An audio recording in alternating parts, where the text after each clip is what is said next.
J'ai une semaine pour réaliser une vidéo pour Sprint Racing, leader des stages de pilotage en France, et je vous emmène avec moi pour vous montrer toutes les étapes de ce tournage.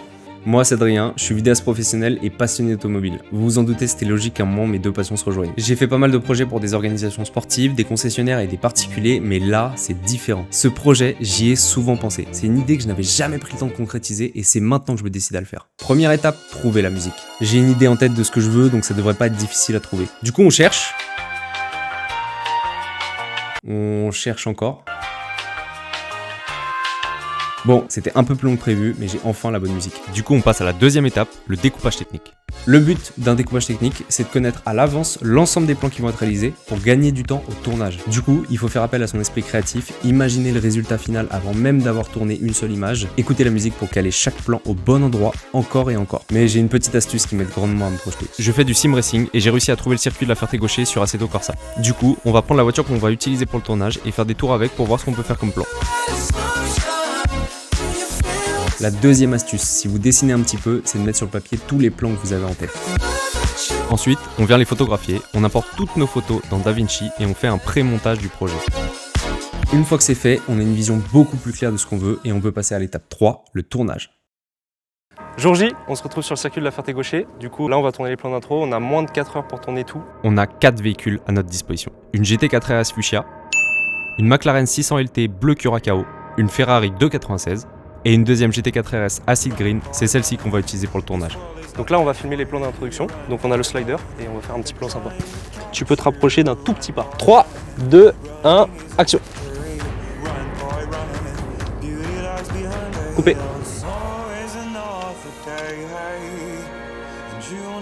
3, 2, 1, action.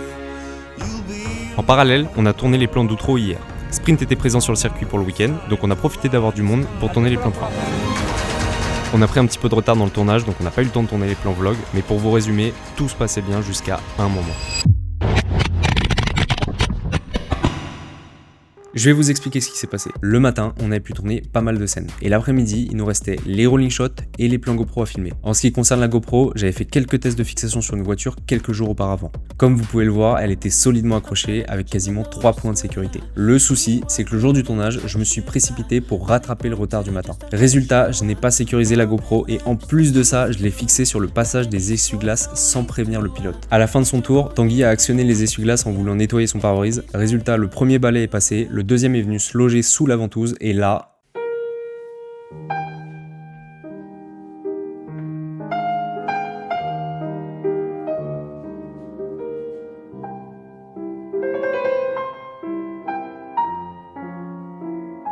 Bien entendu, il a fallu que le capuchon saute et que la lentille tombe face contre terre. Bref, ne faites pas les mêmes bêtises que moi, sécurisez votre matériel, sinon ça finira par terre, croyez-moi. Malgré ça, on peut passer à l'étape 4, la post-production. On sort les rushs de la carte SD, on fait les proxys et on ouvre DaVinci.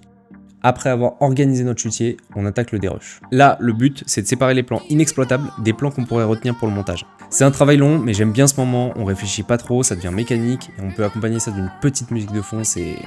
parfait. Je vous passe les heures de réflexion pour savoir où caler tel ou tel plan, mais en tout cas, j'essaie de varier la répartition des plans grâce au code couleur attitré.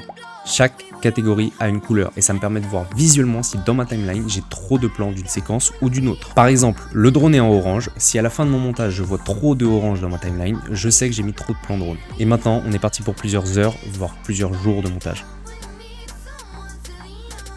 Le montage est terminé, on peut passer à l'étape 5, l'étalonnage. Alors je vous préviens tout de suite, l'étalonnage ça fait plus d'1 an et demi que je m'y suis mis sérieusement et je suis encore à des années-lumière de ce que font d'autres vidéastes. Donc si vous galérez avec ça en ce moment, c'est normal, c'est pas quelque chose de facile, mais il va falloir vous armer de patience avant d'obtenir des résultats qui vous plaisent. Si c'est quelque chose qui vous intéresse, dites-le moi dans les commentaires, j'essaierai de vous faire une vidéo plus détaillée là-dessus. Ce qu'il faut retenir, c'est qu'à quelques minutes près, on peut avoir 2 ambiances lumineuses différentes. C'est donc super important de travailler un étalonnage pour chaque séquence, d'où l'intérêt des codes couleurs. Là en plus on a un A7S3 et une GoPro Hero 12, donc il va falloir qu'on matche les deux caméras en termes de couleur et de contraste. On commence par une conversion en Rec 709 et on vient trouver un style qui nous plaît. Après ça, on applique l'étalonnage à toute la timeline et on revoit les plans un par un pour les faire correspondre. C'est long mais nécessaire.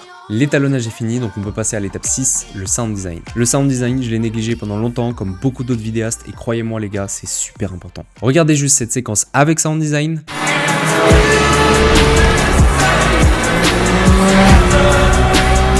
Et sans sound design.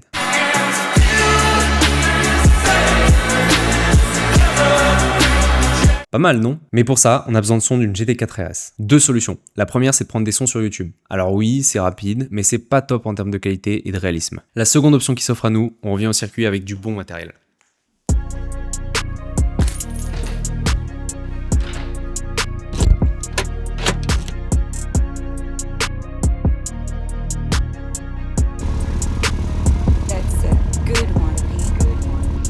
Bitch, they 10, one-on-one never again.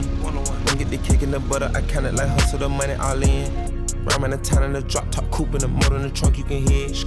And all about how they want me to lose, but On a pu tourner assez de sons au circuit, donc on va les placer dans le montage. Bon, rien de bien compliqué, maintenant il faut juste placer les sons en fonction de ce qui se passe dans le montage. Donc si la voiture accélère, on met un son de voiture qui accélère, et si la voiture freine, on met un son de voiture qui freine. Je pense que jusque là vous suivez. Une fois cette étape finie, le montage est officiellement terminé. Je vous laisse aller le voir sur la chaîne de Sprint Racing, le lien est dans la description. Merci à toutes les personnes qui ont rendu ce projet possible. Merci à Rodolphe pour son aide à l'organisation, merci à Olivier pour l'accès au circuit, merci à Nico pour les prises son, merci à Tanguy, le pilote, pour ses talents au volant, merci à la CC2M pour les autorisations, et enfin, merci à mon cousin Paul pour son pilotage de drone exceptionnel qui nous permet d'avoir d'aussi belles images aériennes. J'espère que cette première vidéo vous aura plu, n'hésitez pas à vous abonner et à me suivre sur Instagram pour avoir encore plus de backstage. Moi je vous dis à la prochaine, ciao.